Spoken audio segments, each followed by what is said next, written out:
आज हम लोग आए हैं सीवान में, मैं आया हूँ और अभी तक 4 फेज का चुनाव हो गया।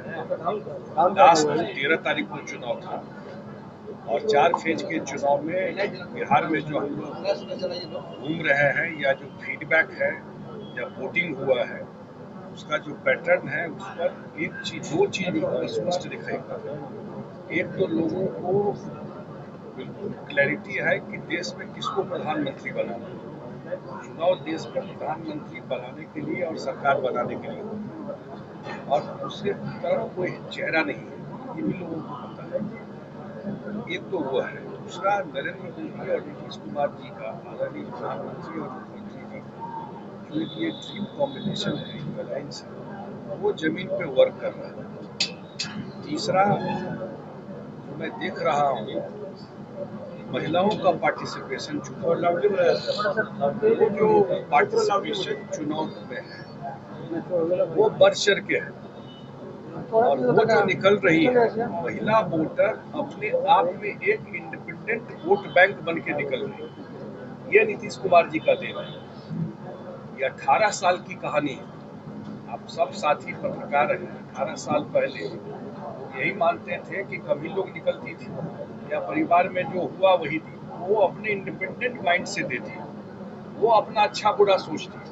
वो जो महिला निकल रही है उसको जो लोग सर्वे किया, रिपोर्ट लिया, फीडबैक लिया, वो एक तरफा वोट कर रही है एनडीए के पक्ष में। सीवान में भी जो हमारा फीडबैक है, अगला जो चुनाव है, छठा फेज का, उसमें सीवान है।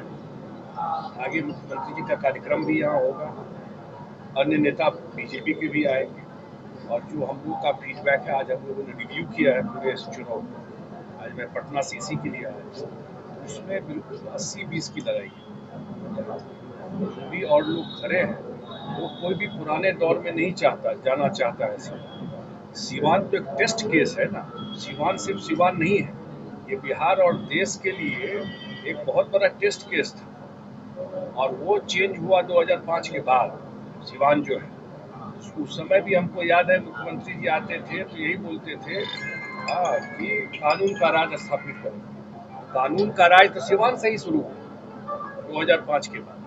बिहार में तो आया, लेकिन शुरुआत सीवान से हुई। कानून का राज क्या हुआ, वो कभी किसी हाल में यहाँ के लोग कानून के राज का मतलब समझते हैं, वो चेंज नहीं होने देंगे। मुझे दिखाई पड़ रहा है कि 80-20 की लड़ाई है, और जो मोमेंटम है धीरे धीरे बढ़ रहा है। वो सही में 400 पार का मोमेंटम है। विपक्षी बोल रहे हैं कि बिहार में एनडीए का हवा उखड़ गया है, आपको क्या लग रहा है?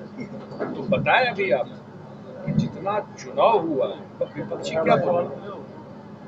उनके पास कुछ बोलने के लिए नहीं है। उनको कभी पूछे है कि आपके प्रधानमंत्री के दावेदार कौन है? कैंडिडेट है मोदी जी के साथ। संविधान भी खतरे में है। 10 साल से मोदी जी प्रधानमंत्री है ना, अब पूरे मेजोरिटी से है। 10 साल में संविधान खतरा में आ गया। ये सब जो बैठ करके जो बात कर रहे हैं, इस धारा को तो और मजबूत ही किया है मुख्यमंत्री ने। जातीय गणना कराया, प्रधानमंत्री ने मजबूती किया है। 10 साल से एब्सोल्यूट मेजोरिटी में, 10 साल छोटा समय है क्या? कहाँ से क्या खतरा में आ गया? नीतीश कुमार साहब कहते थे जब आरजेडी में कहते थे कि बिहार को विशेष राज्य का दर्जा चाहिए, और हम लोग बीजेपी के साथ चल रहे हैं। नहीं, विशेष राज्य का दर्जा मुद्दा हमारा ही नहीं, पूरे बिहार के लोगों का रहा।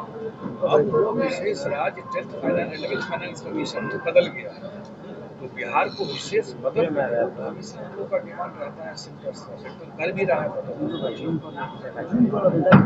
मदद। आवाज आप कर रहे, मैं कर रहा हूँ, मिल रहा है। इतना जो काम दिख रहा है, जरूर एक विश्लेषण किया कीजिए, तभी आपको समझ में आए।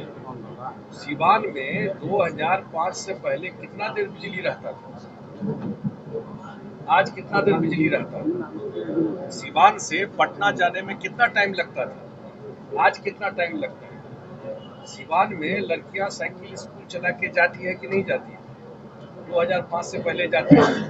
ऐसे ही कंपेयर कीजिएगा। जो विपक्ष के नेता है, जो 15 साल सरकार चलाए, और नीतीश कुमार जी को जो बिहार दिए 5 देखिएगा ना कि उस समय वो कैसा बिहार दिए थे। रोड था क्या, कानून का राज तो बताया ही आप। सीवान को फेमस इनफेमस जो कहिए पूरा प्रधानमंत्री मोदी जी ने बंद चीनी मिलों को खुलवाने की बात की थी। कितने चीनी मिल खुल गए उसमें से? उसमें तो अभी सबसे बड़ा इथेनॉल का प्लांट खुल रहा है पूरे बिहार में, उसी चीनी मिल में। मोतीपुर में कितना इथेनॉल का प्लांट खुल गया है, आइडिया लीजिए। हजारों करोड़ का इन्वेस्टमेंट बिहार में आया है, वही तो बता रहा हूँ आपको। हजारों करोड़ का इन्वेस्टमेंट बिहार में आया इथेनॉल प्लांट को लेकर। बताइए। विपक्ष लगातार आपको महंगाई और रोजगार के मुद्दे पे घेर रहा है, इससे आपको कैसा? रोजगार का जहां तक बात है, अच्छा किया आपने ये प्रश्न पूछ लिया। रोजगार में जरा कृपा करके पूछिए कि 15 साल में कितना रोजगार दिए थे। सारा होटल वाला भाग गया बिहार छोड़कर, यही अपहरण रोजगार था भाई, वही उद्योग चलाते थे। सारा डॉक्टर भाग गया, सारा जो बिजनेस ये जो कर रहे हैं चीनी मिल, सबका मालिक भाग गया बिहार। एक मिनट। दूसरा, टीचर की बहाली हुई है। गांधी मैदान में मुख्यमंत्री जी ने बांटा सर्टिफिकेट। कोई भी सरकार का मुखिया मुख्यमंत्री होता है, मुख्यमंत्री के बिना एक कागज इधर से उधर नहीं हो सकता है। कैबिनेट का चेयर करते हैं मुख्यमंत्री। मुख्यमंत्री नहीं चाहे तो भाई आप थे उप मुख्यमंत्री, जितना विभाग लेके बैठे हुए थे उस विभाग में कितना नौकरी दिए, काहे नहीं बोलते? जो विभाग था आपके पास उस विभाग में कितना नौकरी दी? शिक्षा विभाग में टीचर की बात करते हैं। टीचर की बहाली 2006 से किए हुए हैं, पंचायत में जब दिए थे। और ये भी बहाली जब विजय चौधरी शिक्षा मंत्री थे उस समय रिक्विजिशन हुआ। जब इनके शिक्षा मंत्री आए, वैसे शिक्षा से कोई लेना देना नहीं है इस पार्टी को, जब इनके शिक्षा मंत्री आए तो जब ये बहाली का प्रक्रिया शुरू हुई, ये 2 महीना ऑफिस ही नहीं गए थे। आप लोगों को ध्यान होगा, ऑफिस नहीं गए, मुख्यमंत्री डायरेक्ट फाइल मंगाए, ऑन रिकॉर्ड बोल रहा हूँ, और उस फाइल पर मुख्यमंत्री ने साइन किया। शिक्षा मंत्री का साइन नहीं है, और मुख्यमंत्री ने कहा कि बीपीएससी से बहाली करेंगे, तो फिर गड़बड़ कर देगा इस बहाली में। पहली बार टीचर की बहाली बिहार पब्लिक सर्विस कमीशन से हुआ और एक कंप्लेन नहीं हुआ। एक से एक टीचर आए हैं उस बहाली में, इंजीनियर आए हैं, बड़े साइंटिस्ट जो टीचर में यहाँ ज्वाइन किए, और अभी 1 लाख का तैयारी और चल रहा है और 3 लाख का बहाली हुआ। ये तो प्रक्रिया चल रहा है। सर, बिहार में जहाँ जहाँ जेडीयू लड़ रही है, कंफ्यूजन वाली स्थिति बनी हुई है। लोगों का कहना है कि चुनाव के बाद फिर से नीतीश जी एक बार पलटने जा रहे हैं। आपको पता नहीं कहाँ से जानकारी मिली है। जेडीयू बिल्कुल एक साथ एनडीए बन के लड़ रही है। 2020 में भी एनडीए बन के हम लोग लड़े थे और 16 सीट हम लोग लड़ रहे हैं। पूरा एनडीए यहाँ चुनाव 4 जून को जब रिजल्ट आएगा, एक तरफा जनता का समर्थन एनडीए के पीछे। सीवान में कोई अब तक बड़ा विकास नहीं दिख रहा है, जनता यहाँ की बात कर रही है। कैसे नहीं विकास दिख रहा है? अभी तो हम बोले हैं सीवान में विकास का क्या मतलब होता है? विकास हम जोक भी देखते हैं। अब तक कोई अरे भाई, विकास का क्या मतलब होता है? हम बोले विकास का मतलब होता है रोड, बिजली। उसमें विकास हुआ है कि नहीं 15 साल? 21 मई को प्रधानमंत्री नरेंद्र मोदी महाराज कितना असर रहेगा इसका? बहुत असर रहेगा। जहाँ भी प्रधानमंत्री जा रहे हैं, बिहार में इतनी जगह गए हैं, परसों उनका रोड शो था 3 दिन पहले पटना। जहाँ भी प्रधानमंत्री जा रहे हैं, क्योंकि एनडीए में पता है कि प्रधानमंत्री पद के दावेदार कौन है, सामने में चेहरा है। विपक्ष के पास कोई चेहरा भी नहीं है। लेकिन वही विपक्ष ये भी कह रहे हैं कि मोदी जी को हमने सड़क पर ला दिया है। रोड शो जो कर रहे थे पटना में, रोड शो सड़क पे लाना होता है। जनता के बीच में आप गए, जनता के घर में गए तो सड़क पे आ गए। माइंडसेट सोचिए ना क्या है। जनता के बीच में गए तो सड़कें पर चाहिए, सड़क पर है ही, वो आसमान में कभी गए ही नहीं, तो जमीन पर ही है। सर, अगर सीवान में विकास हुआ तो फिर चेहरा बदलने की क्या जरूरत पड़ेगी? पार्टी समय समय पर असेसमेंट करता है, सबके लिए रोल रहता है उसमें। जो हमारे साथी है उनके लिए भी आगे रोल है। पार्टी तय करती है हर एक समय सबके लिए। वो उतना ही सम्मानित साथी है और आगे पार्टी महत्वपूर्ण जिम्मेदारी देगी। बिहार में आप नीतीश जी के नाम पे चुनाव लड़ रहे हैं या मोदी जी के नाम पे? देश में देश के प्रधानमंत्री के लिए चुनाव हो रहा है, प्रधानमंत्री के चेहरा पे लड़ रहे हैं और मोदी जी के चेहरा पर भी और नीतीश जी के चेहरा पर भी लड़ रहे हैं और 19 में भी ऐसे ही लड़े थे, याद रखिए। लेकिन आपको लगता है कि सीवान दिखाई में दे रही है मोदी जी के मंच पे जो स्थिति दिखाई दे रही है नीतीश जी की, ये बिल्कुल नहीं, ये तो आप आरजेडी की भाषा बोल रहे हैं, नहीं आरजेडी बता रहा हूँ आपको। अरे मंच पे तो है ही, कितने जगह मंच पे रहते हैं।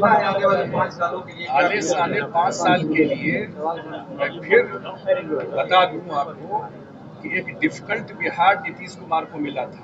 आज प्रवचन देना एक बात है, लेकिन इस बिहार में कानून का राज स्थापित होगा। कम से कम सीवान के साथियों को याद रखना चाहिए कि कैसे कानून का राज स्थापित हुआ और विकास का पैरामीटर क्या होता है। मैं बताया आपको कि भाई रोड, बिजली, स्कूल, ड्रेस, साइकिल, इस सब काम नीतीश कुमार ने 17-18 साल में किया। यही बिहार था जहां बिहारी बोलने में शर्म लगता था। सच्चाई है, हम सब लोग यहाँ थे। ऐसी स्थिति में बिहार को ला दिया। अगला जो 5 साल है वो है यहाँ केंद्र में सरकार बनेगी मोदी की, बिहार को भी ज्यादा हिस्सा मिलेगा। आज बिहार का बजट 2,68,000 करोड़ रुपए, तब में काम हो रहा है। पहले पैसा नहीं था, कहते कहे ना साइकिल बांटते थे। आप लोग सर 400 पार गिराने की बात बोल रहे हैं और पीके का बोल रही है। प्रशांत किशोर जी का कहना है कि 200 आने में बहुत हालत खराब है। पता नहीं मैं वो उनके टिप्पणी पे कोई जवाब नहीं दूँ। क्या बोलते हैं, क्या असेसमेंट है उनका, वही जानते। विपक्ष के द्वारा आपके सहयोगी पार्टी भाजपा पर लगातार प्रहार किया जा रहा है। उनका ये कहना है कि पोलिसी जो लगाए थे वो उससे साबित हुआ कि कहीं ब्लड क्लॉटिंग से हार्ट अटैक की वजह से लोगों की मौत हो रही है। तो वो लोग ये कह रहे हैं कि जो लोग राम को लाए थे अब राम जी से मिलवा दिया है। इसमें इस समय कुछ सब बात में क्या दम है? उस समय वैक्सीन लोगों को जान बचाने के लिए दिया। ये तो ऐसी बीमारी थी जो कोई किसी देश में तो नहीं आई थी, पूरा दुनिया बंद थी। यानी ये कहने का मतलब बस कोई मुद्दा नहीं है, इसलिए सबसे बात हो कोई रहा है। मुद्दा नहीं है। मैं तो कह रहा हूँ कि आप लोग कृपा करके इतिहास से समझिए कि आप जब 15 साल थे तो सीवान में कितना देर बिजली रहता था, है नहीं पूछते। आज कितना देर बिजली रहता है सीवान से और आज जो लालटेन लेके घूम रहा है, लालटेन बाजारों में मिलता है क्या? और उसी युग में ले जाना सर है। सीवान मोहम्मद शहाबुद्दीन का गढ़ रहा है, उनकी पत्नी चुनावी मैदान में है और वो लोग ये सब चीज खत्म हो गया। सभी लोग अरे ये सब चीज खत्म हो गया। मैंने कहा ना, कानून का राज, एनडीए उसमें भाजपा भी थी और नीतीश कुमार ने 2005 के बाद स्थापित की और सीवान उसमें नंबर 1 था। इस सब बात में कोई दम नहीं है। इस सब चीज से बिहार आगे निकल चुका है। रोहिणी आचार्य राजू प्रतापुड़ी को भी कड़ी टक्कर दे रही है। कोई टक्कर नहीं छपा, कौन टक्कर है छपा? दिल्ली की भूमिका क्या छपरा में रहती भी नहीं, रूडी जी तो वही रहता है, उनका घर